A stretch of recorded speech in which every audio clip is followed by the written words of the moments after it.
রামচন্দ্র গেল বনে।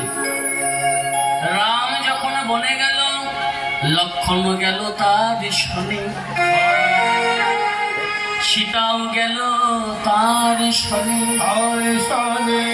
তাহলে রামচন্দ্র যেদিন বনবাসে গিয়েছিল মা, সেদিন সঙ্গে লক্ষ্মণ গিয়েছিল, সঙ্গে মা সীতা গিয়েছিল। তাহলে দেখুন, যেদিন রামের বনবাস হয়েছিল সেদিন ভরত কোথায় ছিল মা? মামার বাড়িতে।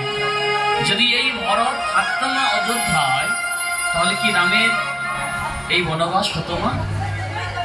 কারণ রামকে এই ভরত এতটাই ভালোবাসতো, শুধু এক ভাই হয়ে অপর ভাইয়ের জন্য যেমন ভালোবাসে মা, শুধু এই ভালোবাসা নয়, এই ভরত রামকে ভালোবাসতো মা দেবতা মনে করে।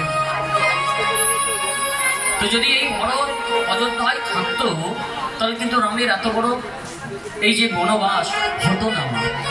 যখন এই ভরত খবরটা জানতে পারলো যে দাদা রামচন্দ্র আর আমার অযোধ্যায় নেই, সে এখন বনবাসী হয়েছে, যখন খবর পেল মা ছুটে এসে প্রথমে কার কাছে এলো মা?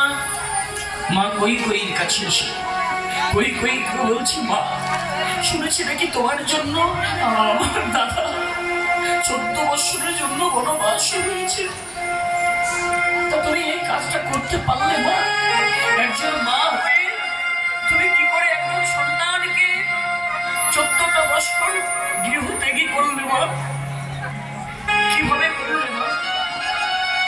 কৈকেয়ী মা শুধু চোখের জলে বুক ভাসিয়ে কাঁদছে, আর কিছু তো বলতে পারছে না যে আমি যার জন্য করেছি সেই তো আমায় করিয়ে নিয়েছে গো, মানে তাই গৌর হরি। এই জগতের কল্যাণের জন্য স্বয়ং পূর্ণ ব্রহ্মরাম নিজেই কিন্তু মাকে প্রতিশ্রুতি দিয়েছিল যে তুমি যদি আমার বাবার কাছ থেকে এই বরটা চাও, তাহলে বনে যারা আজকে যেমন পাশানি মহিলা মানবী রূপ ফিরে পেত না মা, যদি রামচন্দ্র না যেত, ওই গুহক চণ্ডাল উদ্ধার হতো না, সকলেই উদ্ধার হতো না। তাহলে এগুলো